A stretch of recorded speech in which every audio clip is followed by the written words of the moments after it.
The Plymouth Antiquarian Society maintains a large and historically relevant volume of clothing and textiles. We went on the local scene to Hedge House Museum to learn more.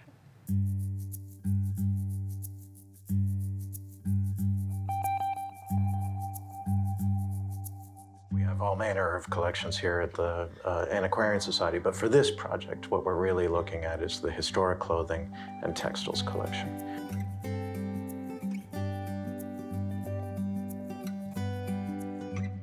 Is something that Plymouth Antiquarian placed a priority on collecting such items, historic clothing in particular, from the very beginning, back in the 1920s.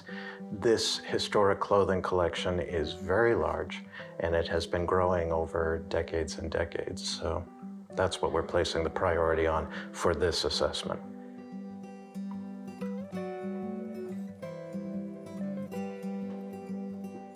We're of course, having to create a new strategic plan and of course, decide what direction we were going in.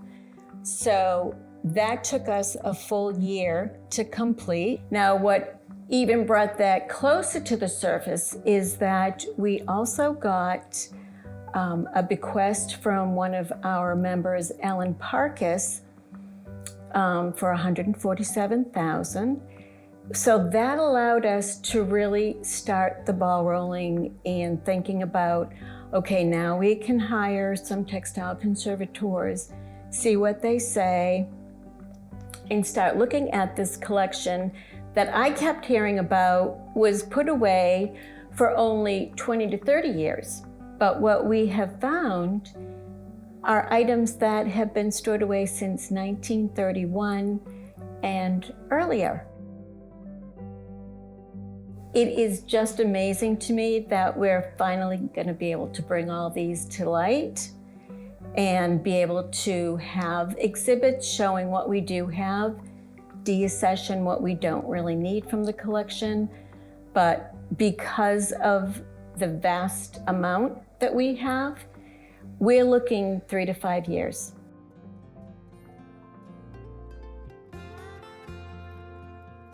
So the big philosophical movement behind conservation is that you are dealing with objects and you're trying to stabilize them within a museum setting so that we can show them to a public audience, so that people can use them for research, so that you can have them in the setting for a long time.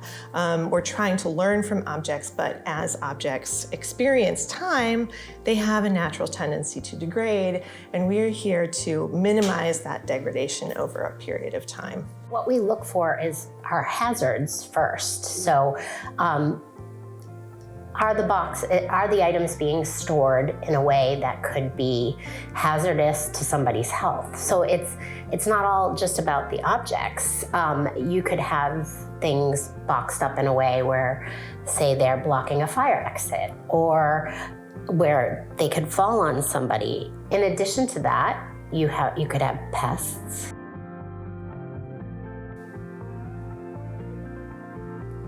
In the late 19th century, there was a lot of experimentation with dress and clothing, and specifically dye colors, because there was this whole new idea of chemistry coming about. People were interested in experimenting with colors. So there's mauve was one of the first chemical dyes that was created, not natural dye, not from like wood or trees or anything like that. And so this whole idea of chemical dyes came about, and people just started adding random things together, not realizing that they were toxic. And so we see a lot of coloration with green being filled with arsenic. We also see things like hats in collections, which are made with mercury and arsenic as well. So you've heard about the Mad Hatter disease in the past. That's because people were wearing hats with mercury in them, and they were literally getting mercury poisoning. So there's dangers like that we have to think about and have to assess in these sorts of collections with objects of danger.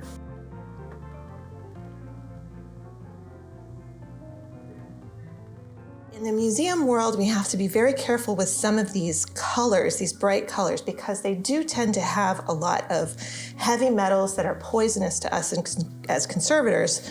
Hence, we wear the personal protective equipment of the gloves. So this one is one that we would have to think about what would we need to do to this in order to make it safe for future people to handle, to display, to research, all of those aspects. We look at the objects and we say, okay, what's a priority? What needs conservation? What needs immediate care? What could wait a little while? We do have some fracturing. Luckily, it's not nearly as much as I've seen in the past, or as the condition isn't as fragile as it could be, but we have some fracturing here that you can see. And another place where you get a lot of fracturing is in folds. So when you're rehousing an object, and this is why it's important to do this, we can look and examine and see how much conservation an object might need and assess that. And so we could also write suitable for exhibition. So because these objects don't need a lot of conservation, that's good. It won't cost a lot of money to exhibit, and we know they can be exhibited with no or minor conservation. So you can see in the folds here, though, that a lot of the fracturing is happening in the folds. That's because folds put a lot of stress on the silk. And that's why we try to fill dresses or gowns out, especially when they're silk, because after a while, if they're not, the folds can actually fracture and break. You can also get some unevenness in the dye as well, depending on the type of dye, because with the folds, the air is hitting it in different directions. Light can be hitting it in different directions. So if that's the case, you want to make sure that it's all filled out, because then you're having even distribution of airflow. And you also, with folds, you can, if the air is trapped in here and say it gets really warm and muggy, you can get mold in some of those folds if you don't have good climate control.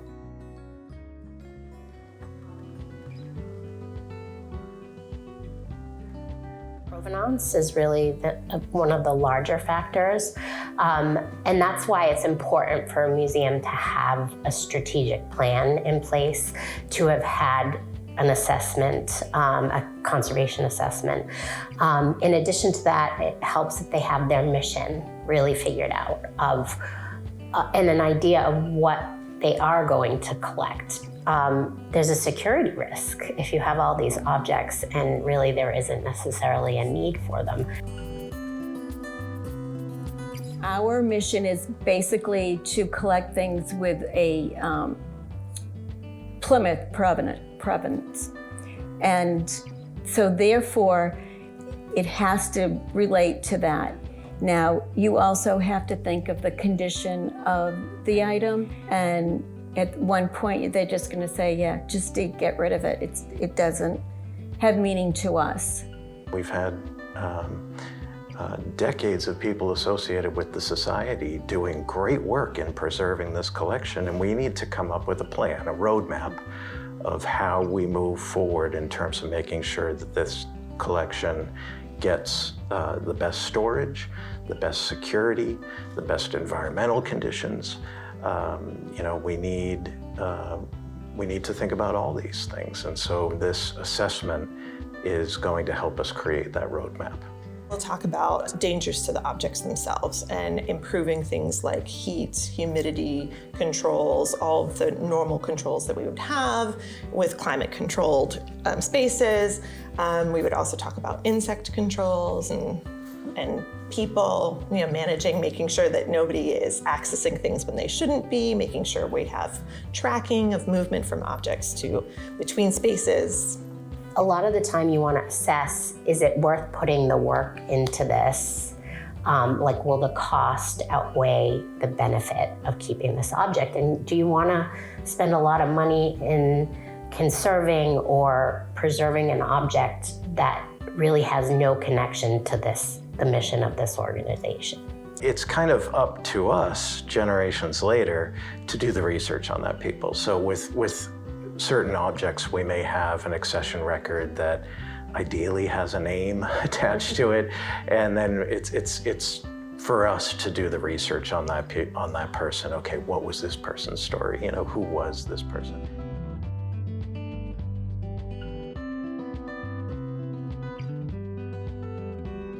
What makes these objects such treasures to me is the story that they tell, the history behind them. I am not an expert in terms of the workmanship and the material conditions and that sort of thing, and we have two wonderful experts here who can speak to that. But I can tell you a little bit about the history of these pieces that really excites me. And why don't we start with this gown right here, which belonged to Ellen Wright Garrison, and she was married in 1863, and she married William Lloyd Garrison Jr. Now, his father, William Lloyd Garrison Sr., was the very famous abolitionist in Boston, probably the most famous abolitionist in the country. So this is the daughter-in-law of the famous William Lloyd Garrison. His son, William Lloyd Garrison, wasn't quite so famous, but was an incredible activist in his own right, and Ellen was too. Ellen was a major leader in the women's rights movements in the 19th century. She organized women's rights conventions across the country. She organized in 1898 to mark the 50th anniversary of Seneca Falls Convention, which was the beginning of the women's rights movement. She organized a 50th anniversary convention in Washington, D.C. to observe that and to carry the movement forward. So really a remarkable story, a remarkable individual, and here's her wedding gown.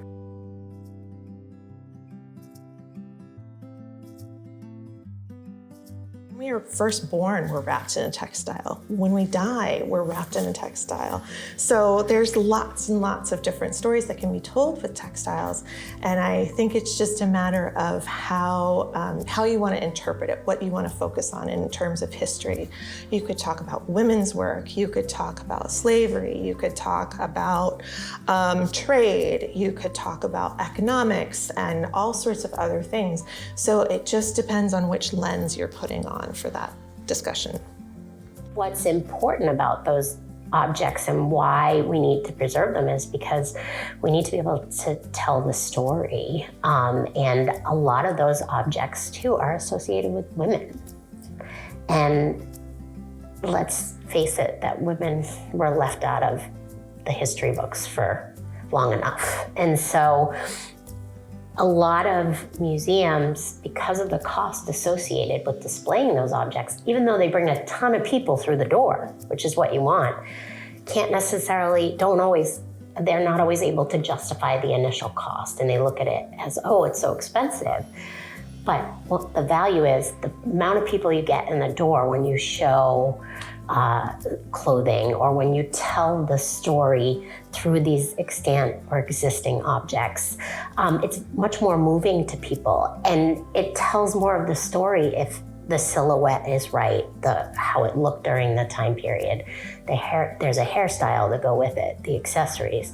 All of those things help interpret and relay that story and really bring that awe and wow factor into a museum. It's just going to blow your mind how much of the collection we have acquired over the years. So what I want to see is that they get properly documented. Having that ability for everybody to see what's in our collection will be amazing. We really see this as a vital way to engage with the community. There is something about historic clothing that really kind of captures people. And the educational opportunities here and the opportunities for exhibits are great. And so I do hope that this captures attention and that people are, sort of looking to see what happens next here.